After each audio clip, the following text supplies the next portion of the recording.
Well, the problem was that Asperger syndrome wasn't recognised as a condition, a valid condition, until the mid-90s.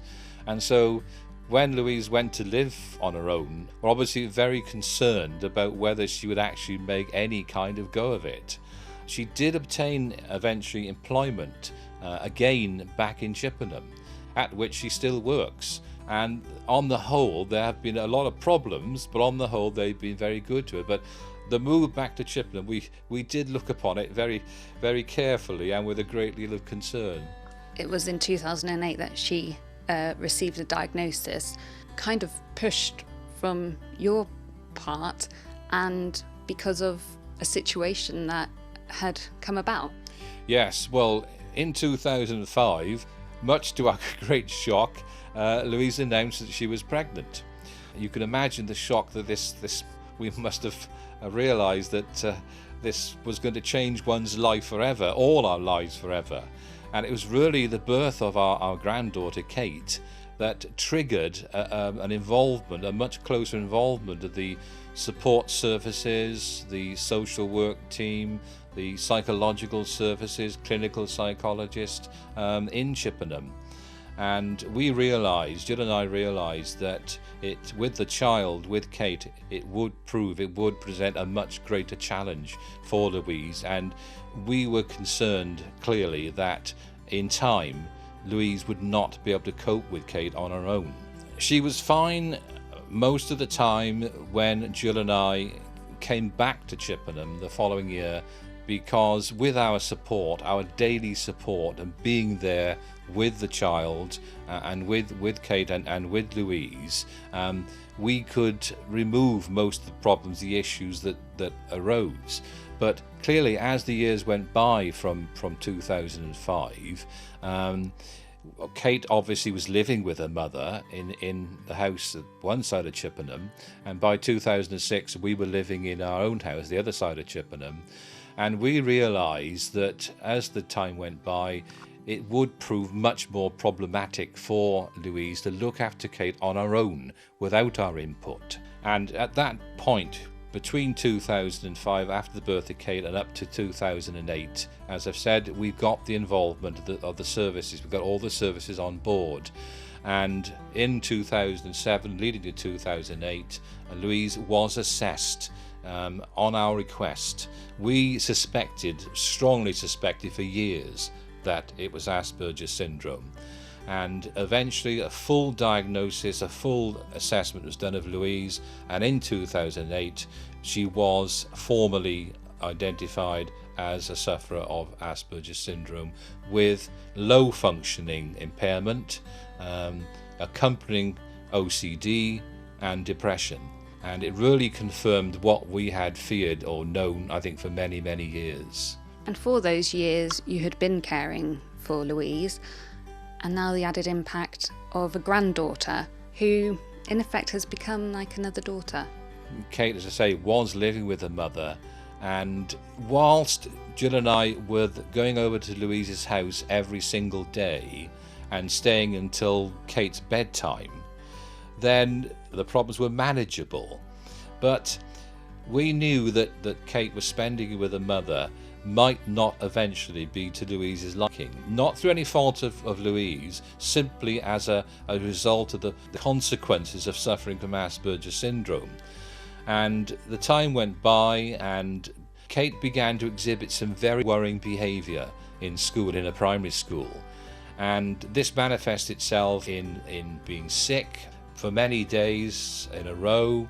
Her behaviour was very introverted, and because of this, school alerted us to this, although we really had an inkling of what was going on. And with the school's agreement, we involved all the local support services. The children's services, as one would expect, eventually carried out an assessment of Louise, an assessment of Kate, an assessment of the situation in which Louise and Kate were living and interacting with each other, and the degree of stress to which Kate was obviously being subjected. And come 2014, we were really issued with an ultimatum by the Children's Services in Chippenham, Basically, either Jill and I removed Kate from her mother and brought Kate to live with us permanently in our house, or the Children's Services would remove Kate from Louise and take Kate into local authority foster care, at which point we felt we really didn't have a choice. We couldn't see her taken into local authority care, so obviously we agreed to bring Kate to live with us permanently in our house. To be honest, we were furious. We felt that very much that the Children's Services had washed their hands of us. We felt that they had achieved the outcome that they wanted. They clearly wanted Kate to be taken by us to live with us, because presumably, obviously, they thought that was the safest thing to happen to Kate. And whilst we would disagree with that, there really was a case of our feeling. Jill and I really felt incensed that, with a feeling of we've just been left to it, left high and dry, just got on with it with no monitoring process put in place, no promise that we'll come back in 3 or 6 months and assess how you are coping. What do you feel about it all now? And is there anything we can do to help? Nothing whatsoever. And how did Louise feel when an ultimatum was brought to light? Well, I think initially she was a little worried and somewhat depressed. But I have to say that fairly quickly, Louise was a better person for it. She was certainly a much more relieved person. It was as if the weight of the world had been lifted off her.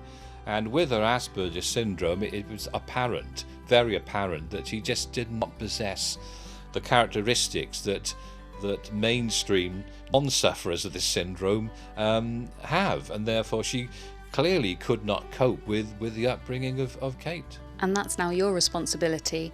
So you're a carer to your daughter in the sense that you're still doing things for her, even though she doesn't live at home.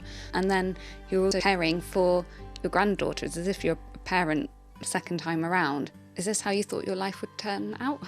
No, certainly not. I mean, Jill was also a teacher, obviously retired as well, and we had, like a lot of people who retire, whether they're forced to retire or not, had plans. We certainly had ideas and plans of things we wanted to do, like travel a lot more. We prior to all these things happening, we'd been around a lot of places, travelled a lot in the world and seen a lot of sights that we wanted to see, but there was so much more probably we wanted to do and travel to and see. There was a lot of hobbies maybe that we were to pursue, things like family research. I've done some, but it's been halted to a large extent by the demands on our time of caring.